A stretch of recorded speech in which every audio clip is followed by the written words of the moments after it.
하나님의 말씀 마태복음 13장 36절로 43절 말씀 보겠습니다.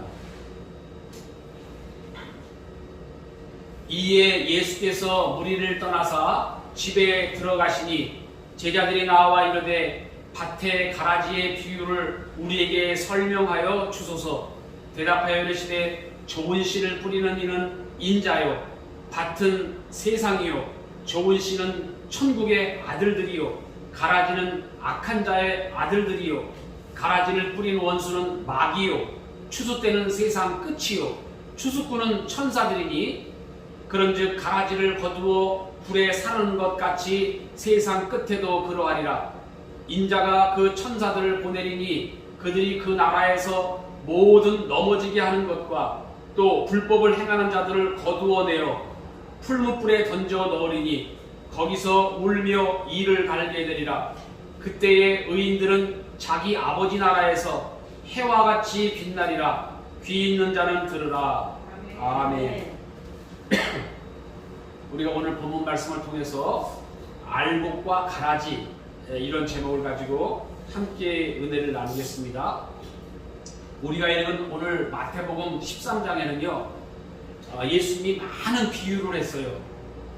그 많은 비유를 우리가 이제 살펴보면은요 그 씨 뿌리는 비유 중에서 그 길가밭에 뿌린 그 씨와 또 돌밭에 뿌린 씨, 또 가시떨기밭에 뿌린 씨가 어떻게 결실하지 못하는가라는 비유를 들고 좋은 밭에 심기운 그 뿌려진 씨는 60배, 100배로 크게 결실하였다. 이런 비유를 들어서 설명을 했습니다. 13장에서. 그 다음에 이 비유하고 아주 비슷한 비유가 마지막에 나오는데 천국의 제자된 서기관이라는 비유예요.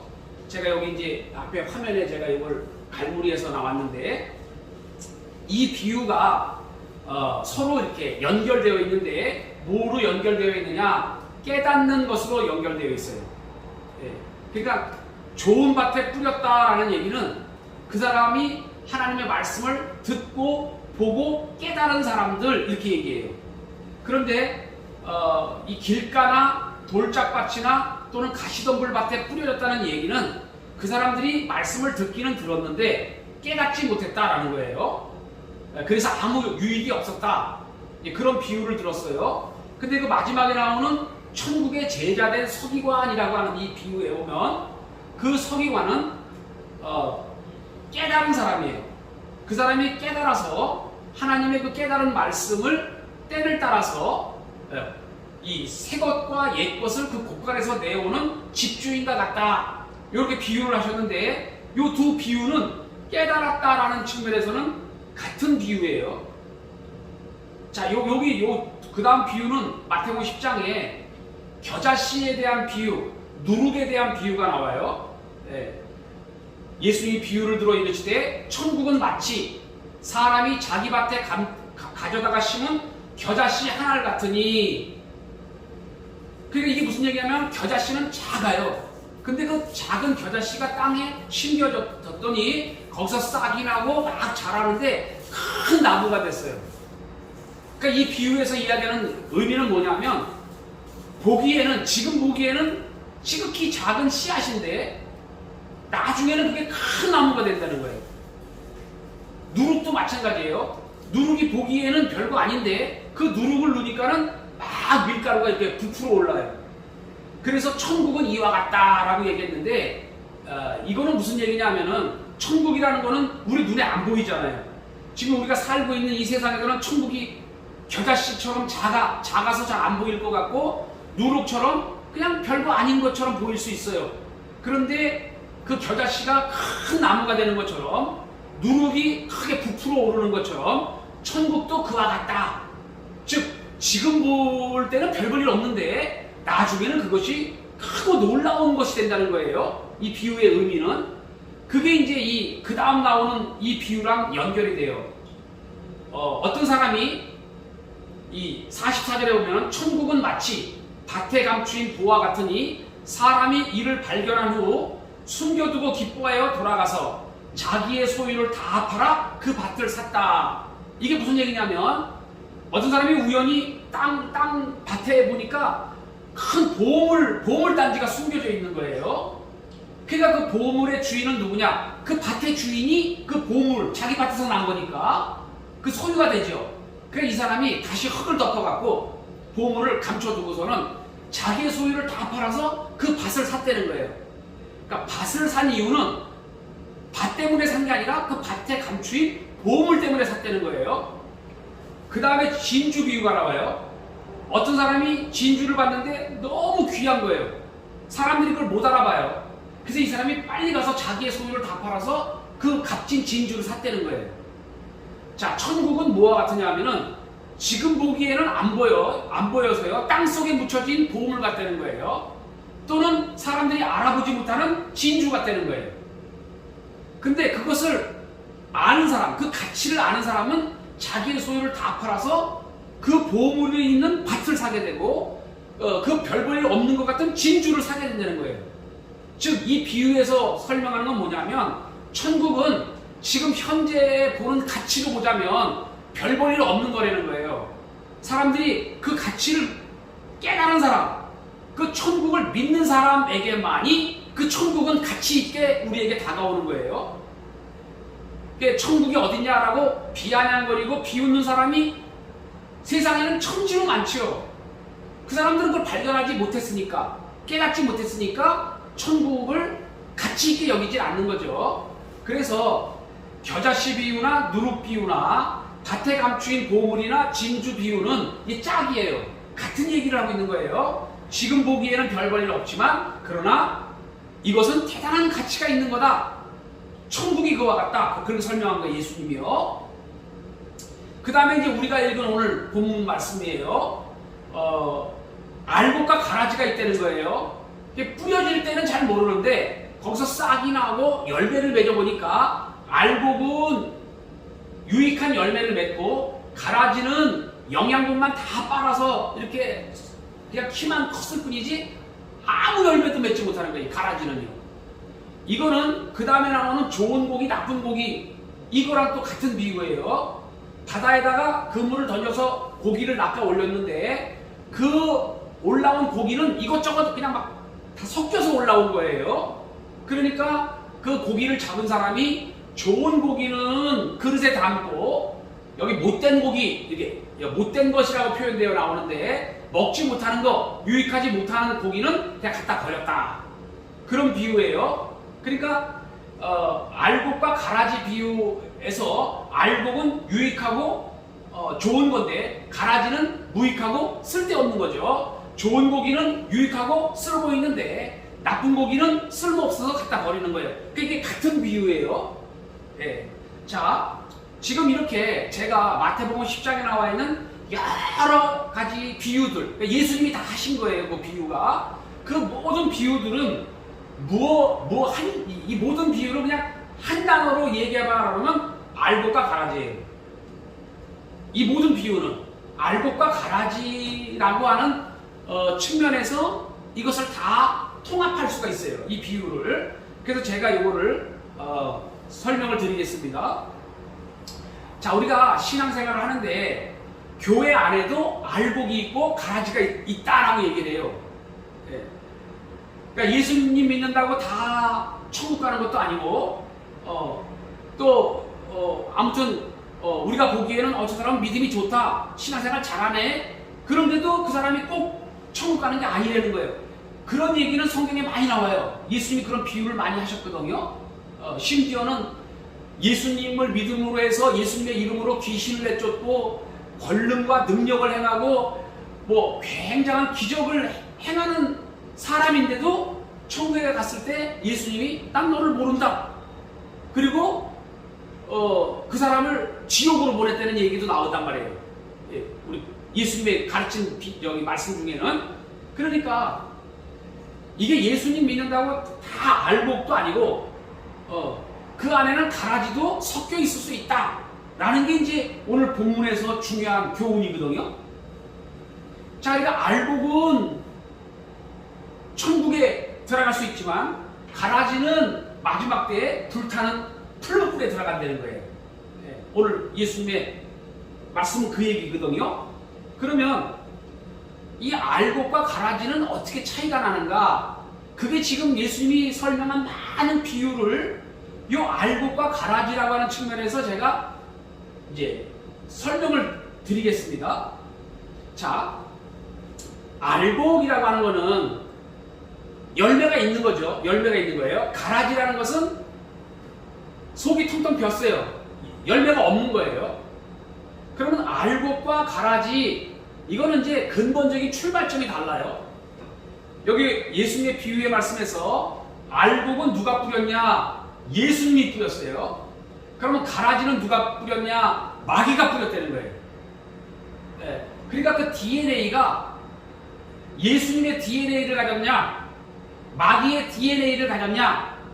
이게 다르다는 거예요. 그래서 바리새인이나 서기관이나 예수님을 반대하고 예수님을 죽이려고 하는 자들에게 예수님이 뭐라 그랬냐면 니네들 아버지는 마귀다 그랬어요. 그 사람들이 다 하나님을 믿는 사람들이에요. 바리새인들이. 근데 예수님은 그 사람들을 가리켜서 니네 아버지가 하나님 아니다. 니네 아버지가 하나님이라면 하나님의 형상이 나와야 되는데 니네들이 나오는 거는 마귀의 형상이 나온다. 그러니까 니네 아버지는 하나님이 아니고 마귀다 그랬어요. 그러면 아버지의 형상은 무엇이며 마귀의 형상은 뭐냐?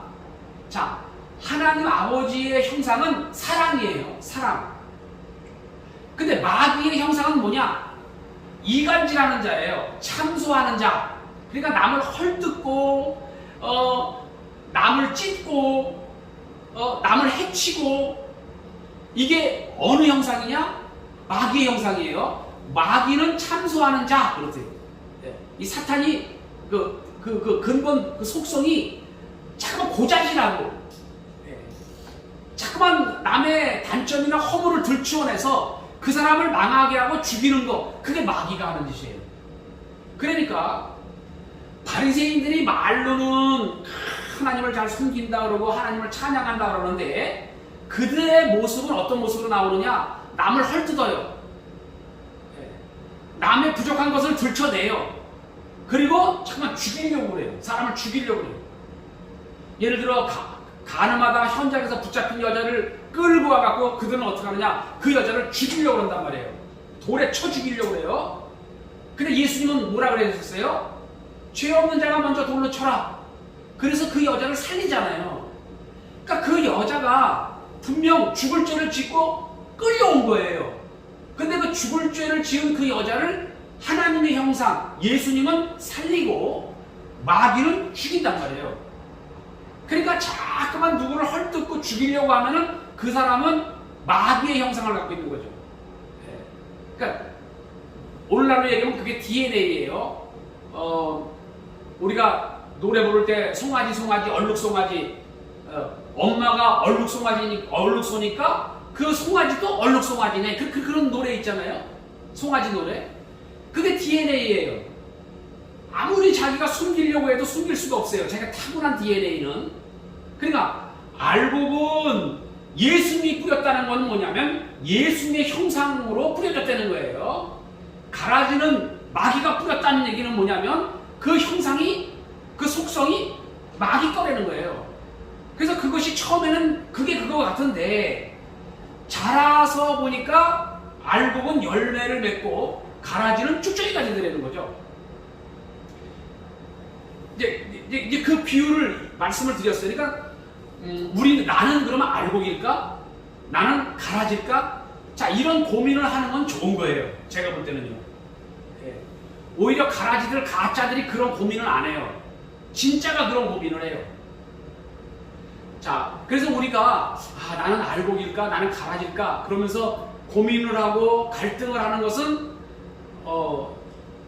좋은 모습인데, 그러나 흔들리면 안 돼요. 무슨 얘기냐면 저도 이제 처음에 예수님을 믿고 신앙생활 할 때 제가 많이 흔들렸거든요. 왜 많이 흔들렸냐면은 제 인격이라든가 제 행위를 봤을 때 제가 스스로 내가 이거 하나님의 형상을 닮은 존재가 아닌 것 같다, 그렇게 늘 생각을 했어요. 그러니까 행위로 봤을 때 너무 부족한 거예요, 제가. 그래서 고민을 많이 했는데 나중에 이제 그렇게 고민을 하게 되니까 내가 정말 알곡일까 가라질까 그러고 이제 성경을 찾아서 또 목사님이나 다른 분들을 통해서 또 배우기도 하고 책을 읽기도 하면서 알게 된 게 뭐냐면은 구원의 확신을 갖는 거예요. 구원의 확신. 자, 구원의 확신이라는 건 뭐냐면은 내 행위나 나의 어떤 것을 봤을 때는 아직 많이 부족하잖아요. 그런데 성경에 뭐라고 나와 있냐면은 성령으로 하지 아니하고는 예수님을 주라고 고백할 수 없다는 거예요. 그러니까 내가 예수님을 믿는 것, 예수님을 주라고 고백하는 걸 보니까 내 안에 성령님이 오셨다는 거죠. 성령님이 내 안에 오신 거예요. 성령님이 내 안에 왔으니까 내가 예수님을 믿고 고백할 수 있는 거거든요. 그래서 구원의 확신에서 제일 중요한 건 뭐냐면은 내가 예수님을 믿고 싶어서 믿은 게 아니고 성령님이 내 안에 들어오셔서 나로 하여금 하나님의 자녀가 되게 하셨기 때문에 내가 하나님을 아버지로 예수님을 구주로 고백할 수 있는 거다 라는 것을 깨닫는 거예요. 예. 그렇게 되면은 내가 알곡이구나. 알곡은 그 알곡 자신이 알곡이 되는 게 아니에요. 예수님으로부터 뿌려져야 그게 알곡이 되는 거거든요. 그래서 이 예수님으로부터 뿌려진 알곡의 특징이 뭐냐? 그게 씨 뿌리는 비유에서 그 길가밭, 돌짝밭, 가시떨기밭, 좋은 밭의 비유예요. 자, 알곡은 어떤 밭이냐? 좋은 밭이라는 거예요. 그러면 가라지는 무슨 밭이냐? 길가밭, 돌짝밭, 가시덤불밭이라는 거예요.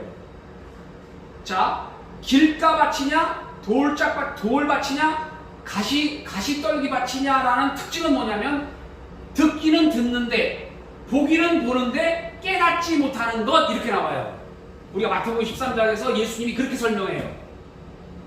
말씀을 듣기는 들었는데 말씀을 보기는 보았는데 깨닫지를 못하는 거예요. 깨닫지를 못해요. 깨닫지 못하는 이유가 뭐 때문에 그러냐?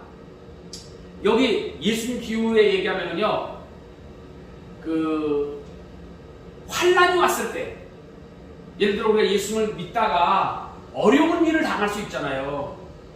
시험에 들을 수 있단 말이에요. 뭐 교회 다녀보니까 뭐 목사님 때문에 시험 들을 수도 있고, 무슨 뭐 장로님 때문에 시험 들을 수도 있고, 같이 신앙생활하는 뭐 집사님 때문에 시험 받을 수도 있잖아요.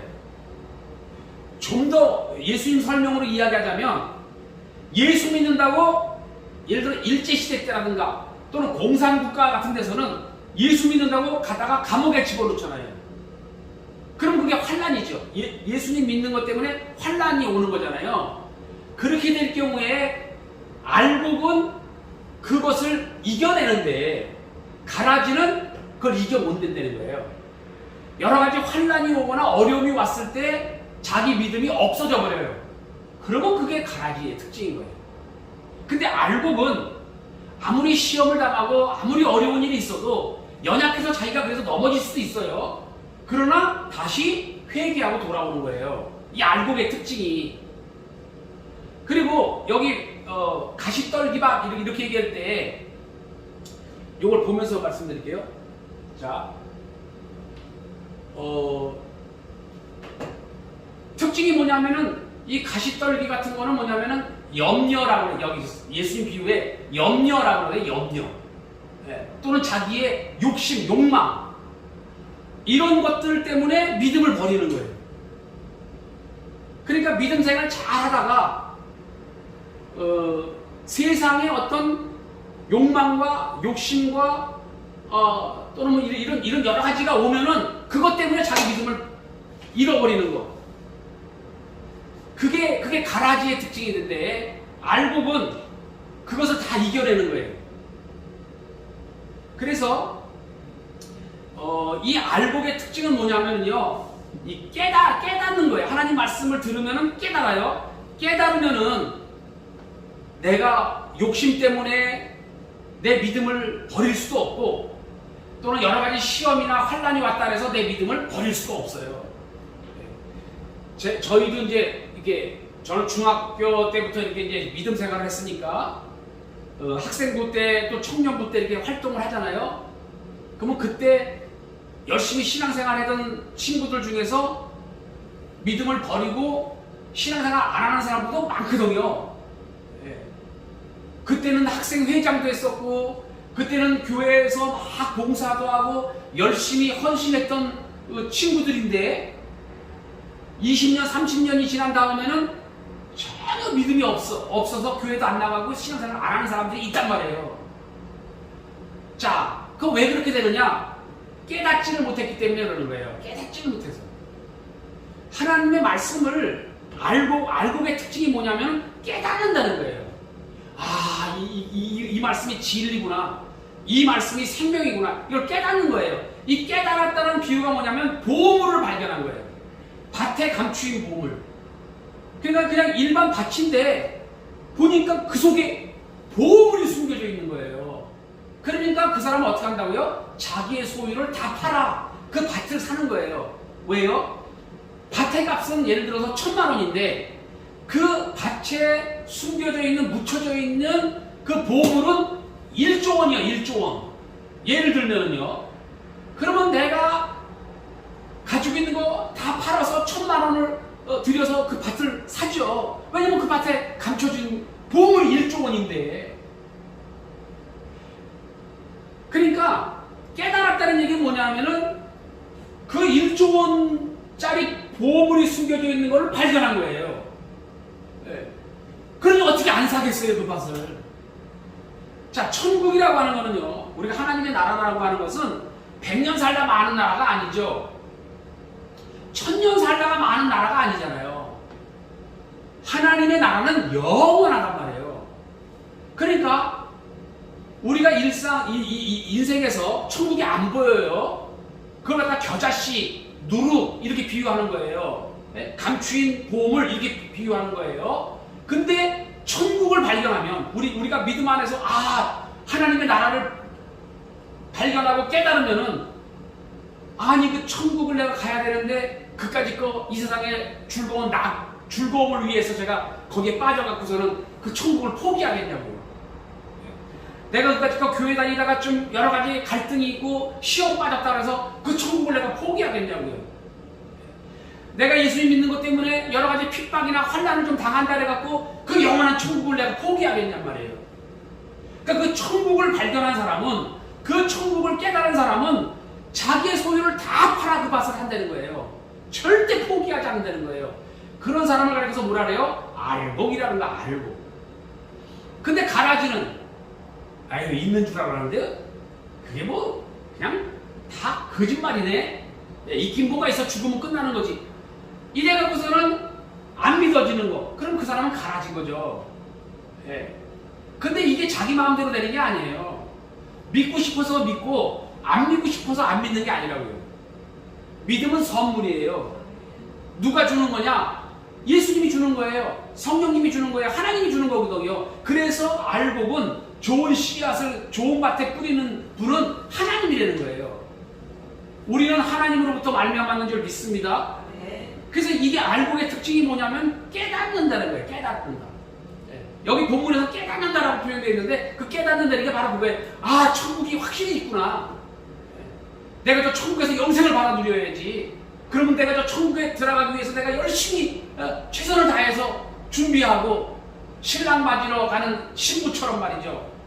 내 남은 삶들을 안 남았는데 내가 어떻게든지 이 천국에서 상 받고 하나님 앞에 칭찬 듣기 위해서 내 남은 삶을 열심히 헌신해야지. 이런 마음을 갖게 된다는 거예요. 그런 마음을 갖는 게 그게 알곡의 특징인 거죠. 자, 여기 보면은 이 새 것과 옛 것을 가져온다, 이게 이런 표현이 있어요.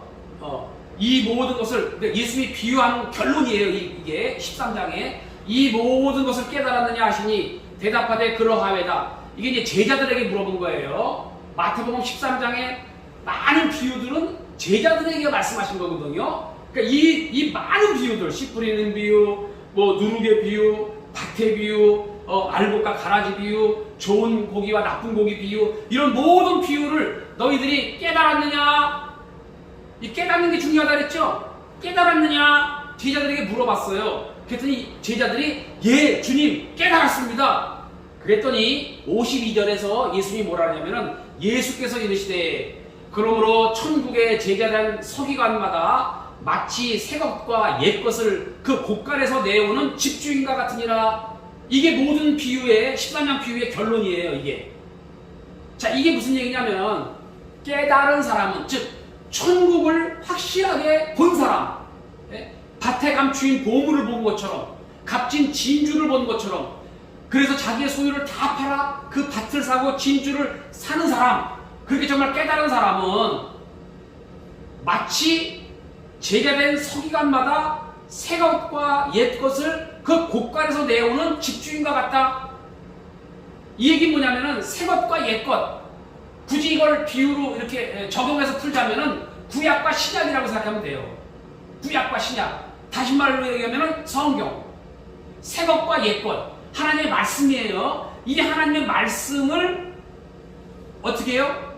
곳간에서 내오는 집주인과 같다. 곳간에서 왜 이 새 것과 옛 것을 가져 나오겠어요? 집주인이 대접하려고 그러는 거예요. 손님이 왔어요. 그러면 그 주인이 곳간에서 새 것과 옛 것을 가져 나와서 그 나그네를 대접하죠. 곳간에서 좋은 것 갖다가 대접을 할 거 아니에요? 그런 비유예요. 지금 무슨 얘기냐면 우리가 천국을 깨닫고 영생을 깨닫고 축복을 깨달으면은 야, 이것을 저 사람에게도 나눠줘야 되겠다. 저 사람도 그것을 발견할 수 있게 해줘야 되겠다. 그래서 그 새 것과 옛 것을 사람들에게 나눠준다는 거예요. 이 나눠준다는 표현은 쉽게 설명하면 전도한다 그런 뜻이에요. 전도, 선교. 그러니까 새 것과 옛 것을 그 곳간에서 내와서 사람들에게 나눠주는 집주인과 같다.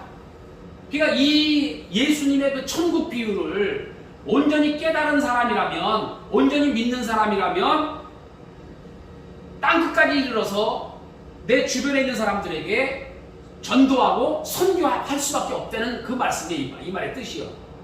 그러니까 실제적으로 우리가 천국을 깨달았다면 그 귀한 생명을 다른 사람들에게 전하지 않겠어요? 자녀에게 전하지 않겠어요? 친구에게 전하지 않겠어요? 확실히 깨달았다면. 예수님께서는 전도는요, 우리가 지상 대명령이라고 한단 말이에요. 그 해도 되고 안 해도 되는 게 아니라 무조건 하게 돼 있어요, 이게. 근데 알곡은 그걸 한다는 거예요, 알곡은.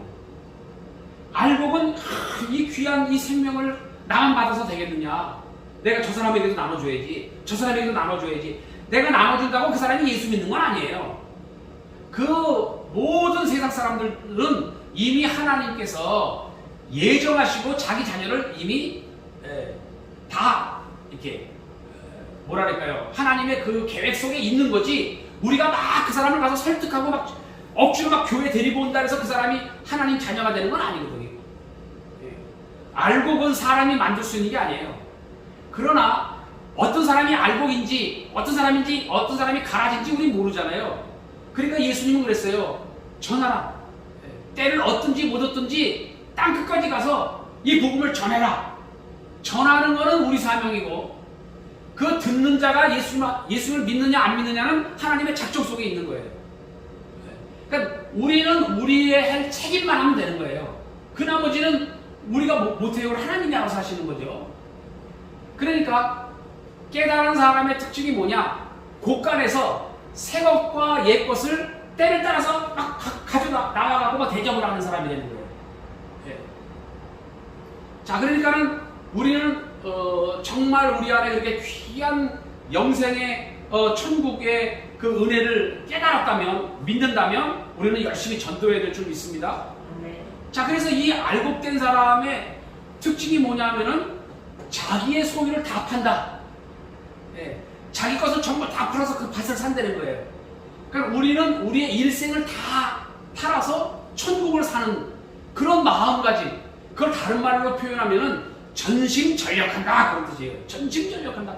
그러니까 예수님을 믿는 게 그냥 믿고 싶으면 믿고 뭐 말고 싶으면 또 말고 그냥 이렇게 흐리멍텅하게 신앙생활하는 거.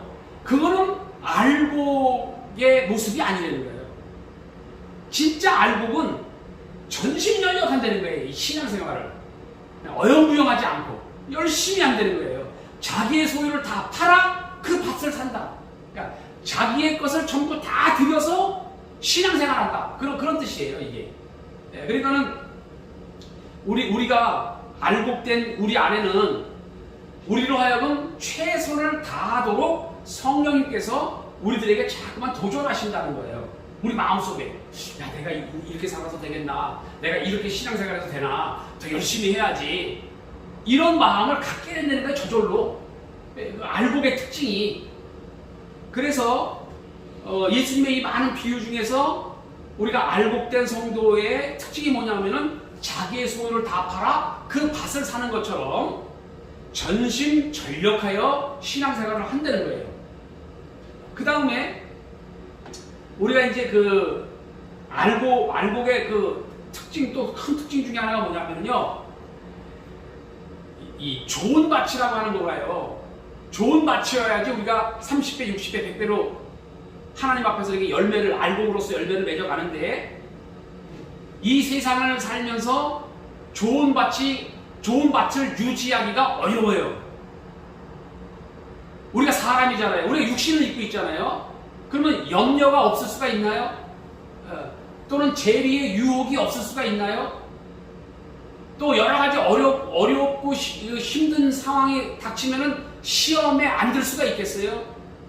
낙심하지 않을 수 있겠습니까? 있지요, 당연히. 낙심할 수도 있고, 또 우리가 욕심 때문에 또 신앙생활을 멀리할 수도 있고. 자, 그럴 때마다 알곡의 특징은 뭐냐면은 그것을 걷어내는 거예요.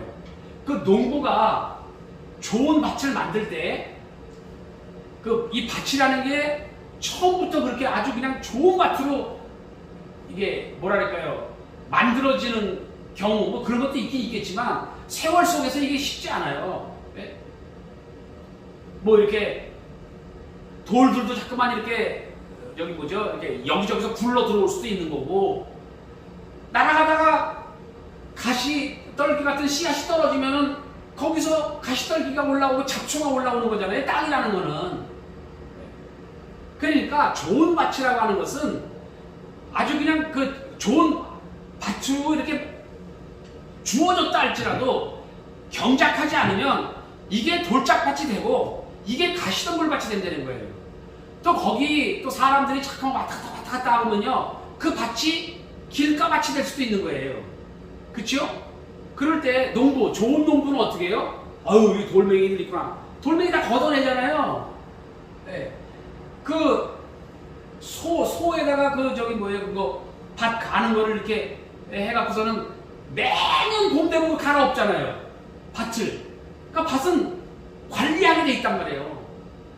그래서 알곡이라는 거는 좋은 밭인데, 이 좋은 밭은 그게 뭐 그냥 영원히 주어지는 게 아니고, 우리가 때를 따라서 돌멩이가 굴러오면은 돌멩이를 걷어내고, 날아가는 뭐 바람이나 뭐 새가 잡초나 이런 가시덤불 씨앗을 떨어뜨려서 그게 잡초가 막 우거지고 그러면은 다 뽑아서 버리고, 그렇게 자기가 좋은 밭으로 계속 관리를 한다는 거예요. 관리를. 그래야만 우리가 알곡이 될 수가 있는 거예요. 그러니까 열심히 내가 하지도 않고 좋은 밭이 되고 알곡을 열매 맺을 수는 없는 거예요. 그러니까 하나님이 우리를 심으시고 우리를 이렇게 하나님께서 다 선택하셔서 자기 자녀를 삼아주셨는데, 그럼에도 불구하고 우리의 책임이 있다는 거예요. 그걸 갖다가 우리는 구원의 서정에서 성화라고 말해요. 성화.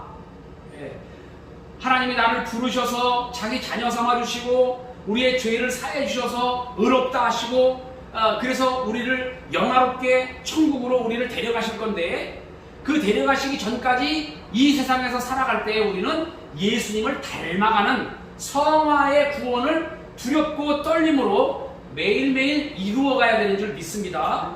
그게 알곡의 특징이 되는 거예요. 제 말씀을 마치겠습니다. 오늘 마태복음 13장에는 예수님이 제자들을 모아놓고 굉장히 많은 비유를 얘기해요. 그 모든 비유는 결론적으로 뭘 얘기냐면 알곡이 되라는 거예요. 알곡. 가라지가 되면은 끝나는 거거든요. 구원 못 받는 거거든요. 가라지는 알곡이 되면은 곳간에다가 넣는다. 천국의 하나님의 나라에 데려간다. 그런 뜻이란 말이에요. 그래서 우리가 알곡이 되어야 되는데 이 알곡의 특징은 깨닫는 자라는 거예요. 깨닫는 자. 하나님의 말씀을 깨달은 자라는 거죠. 예. 그리고 그 깨달은 것을 갖다가 자기만 가지고 있는 게 아니라 자기 주변에 있는 사람들에게 자꾸만 새 것과 옛 것을 내오는 것 같이 나눠준다는 거예요. 전도한다는 거죠. 그리고 우리가 그 알곡이 된 그 깨달은 신앙생활이라고 하는 것은 자기의 소유를 다 팔아 그 밭을 사는 것처럼 전심전력으로 신앙생활을 한다는 거예요. 그냥 어영부영하게 하지 않고 그렇게 하기 위해서는 끊임없이 우리가 세상 속에서 염려와 또 유혹과 시험과 많은 일들을 겪잖아요. 세상에 나갔을 때. 그럴 때 우리의 마음의 밭이 그런 돌멩이가 굴러오면 돌멩이를 걷어내고 가시떨기가 떨어져서 싹이 날 것 같으면 뽑아버리고 우리가 옥토로서 좋은 밭으로서 계속 우리가 열매 맺는 자기 자신이 될 수 있도록 늘 자기를 관리한다는 거예요. 이 알곡은. 네. 그래서 이 말씀을 우리가 마음에 잘 새겨서 한 주일 동안도 우리가 그 좋은 밭으로서 또 깨달은 자로서 전심전력하여 우리 신앙생활을 잘해서 잘했다 칭찬 들을 수 있는 또 하나님 앞에 가서 큰 상을 받을 수 있는 우리의 신앙생활 되실 수 있기를 주님의 이름으로 축원합니다. 기도하겠습니다.